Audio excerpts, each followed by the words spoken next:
मैथिली भोजपुरी गाना के रिमिक्स बनाने के लिए संपर्क करें अमित आवारा अमित आवारा अमित मिल्क रोड घोड़बांकी।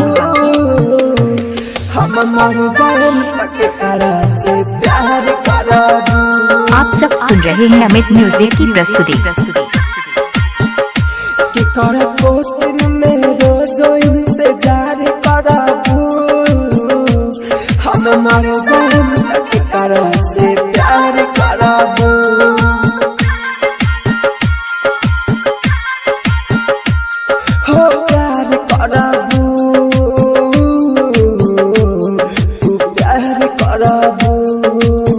नाम सुना ही होगा अमित दीवाना।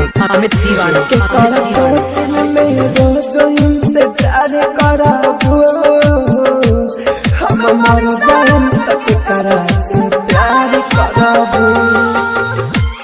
डीजे मिक्सिंग के लिए संपर्क करें अमित आवारा मेन रोड घोड़बांकी। क्या नाम है आपका? अमित अमित अमित अमित आवारा। I love you. Sonu Sonu घोड़बांकी। अच्छा ये नाम है आपका। तुहरे के सुना जाने हम पसंद रही हो, कहता रू मर जा पहले धड़कन रही हो। तुहरे के सुना जाने हम पसंद रही हो, कहता रू मर जा पहले धड़कन रही हो। के करना में के सुरा सिंगार कराबू, हम मर जान के करा से प्यार कराबू।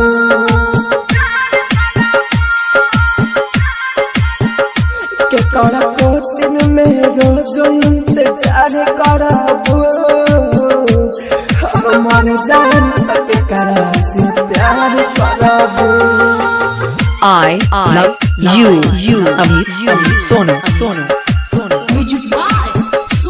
अमित बाबू हाईडैक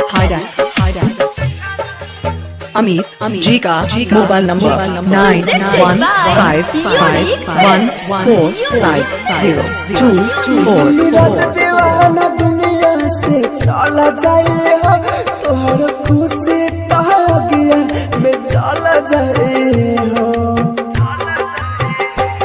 धीरज दीवाना दुनिया से चला जाए हो, तोहर खुशी कहा गया मैं चला जाए हो। अमित आवारा। I love you. सोनू घोड़बांकी। हम मर जाए तक करा से प्यार कराबू।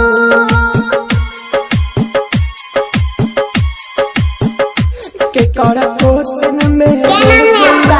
अमित आवारा अमित आवारा अमित